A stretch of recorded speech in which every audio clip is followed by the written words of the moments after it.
So today we're looking at our Proven Winners shade bed. This is a newer bed that we just put in. We're going to look at some of the Proven Winners Chatelaine Hosta collection and then some great companion plants as this bed grows in. So the first one we're looking at, this is Hosta, Hope Springs Eternal in the Chatelaine collection. It is our 2026 National Hosta of the Year, picked in advance already. This one is an excellent blue variety, has a really nice wavy edge with that variegated margin. So you're going to get long-lasting blue color out of this plant, great foliage color, and then that variegation is going to be sharp, pronounced throughout the entire year. Overall, this is technically a large hosta. I think it's a little bit more mid-size, but it's going to be a great space filler in the shade garden. Next up, we have another member. This is one of our smallest members of the Chatelaine collection. This is Hosta Autumn Frost, one of our classic, most popular varieties. You can see the transition we're in right now. Still a lot of that beautiful gold color in the margin on the leaves, but we are moving into that summer phase with a lighter colored margin.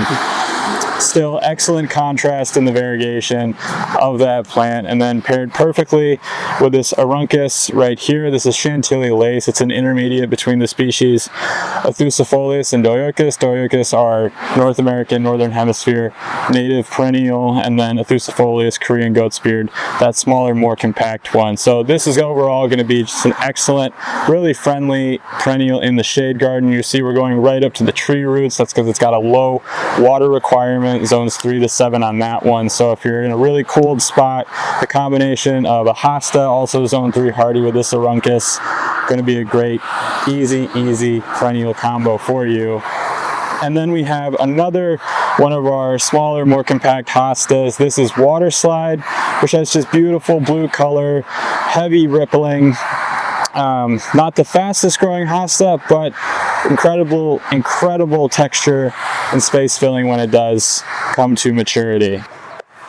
And then back here we have Hosta Voices in the Wind. This is one of my personal favorite hostas. It has, again, those really big, wide leaves with the rippling edge, but then the characteristic that I think is so cool is it has this drip tip or eagle claw nature to the end of each leaf where they fold together and they twist. So I just think that's a really cool feature that you don't see in a lot of hostas. Kind of that glaucous blue-green center as well, with a nice chartreuse variegated margin. And behind that we have Athyrium Crested Surf. This is a Japanese painted fern. Has unique double cresting on both the edge of each individual pinnae and then the tip of the frond as well. So you get a lot of textural interest. You can see it right now. These are very mature specimens. You can see the size. We've seen excellent vigor out of this selection. Sometimes when you see that double cresting on a plant, you don't have the confidence that it's going to have the vigor, but Crested Surf has the vigor. Next we have this combination of Hosta, Miss America, also Shadowland, and Astible, Dark Side of the Moon. The thing I love about this combo is Miss America, which is a really nice, big, vigorous, large Hosta, has those bright white centers, and that contrasts so beautifully with the rich, deep chocolatey texture of Dark Side of the Moon. So you get a lot of that night and day difference, contrast, two plants to really set off each other in the shade. So the Astible is still a little bit young, not quite in bloom, but you will actually see these plants in bloom about the same time, and they have similar colored flowers as well. So Miss America is going to be incredibly tall, reaching almost 5 feet in height, 6 feet in height when it finally does bloom, with a light lavender flower. And then Astible Dark Side of the Moon is going to be those clusters of traditional Astible style flowers, nice lavender pink color. So then next we have a couple of our giant hostas. So we just looked at the front of the border. What can you do to fill in behind it? Giant hostas, great option to go.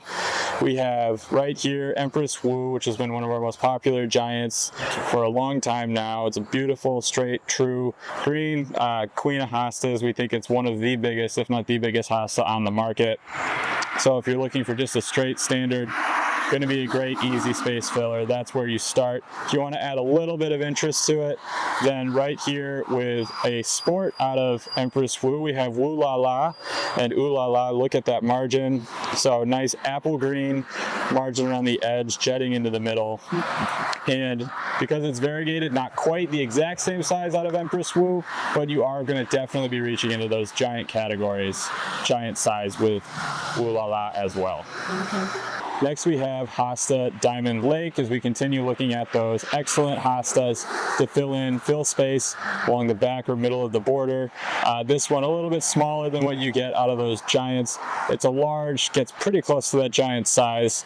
You can see the leaves themselves have this incredible interest to them. Despite being a solid color, they're heavily puckered, and then they have a pie crust wave around the edges as well that goes all the way around the lobe of the leaf.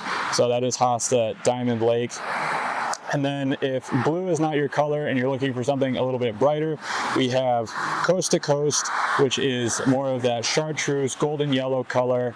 Comes up chartreuse in spring and then actually ages into that golden yellow, as opposed to the hostas that emerge yellow and then their color washes out once summer comes around. So Hosta Coast to Coast, if you're looking for a great chartreuse gold hosta, one of the best you can get. And that's our shade garden tour. Those are the plants looking great in early June.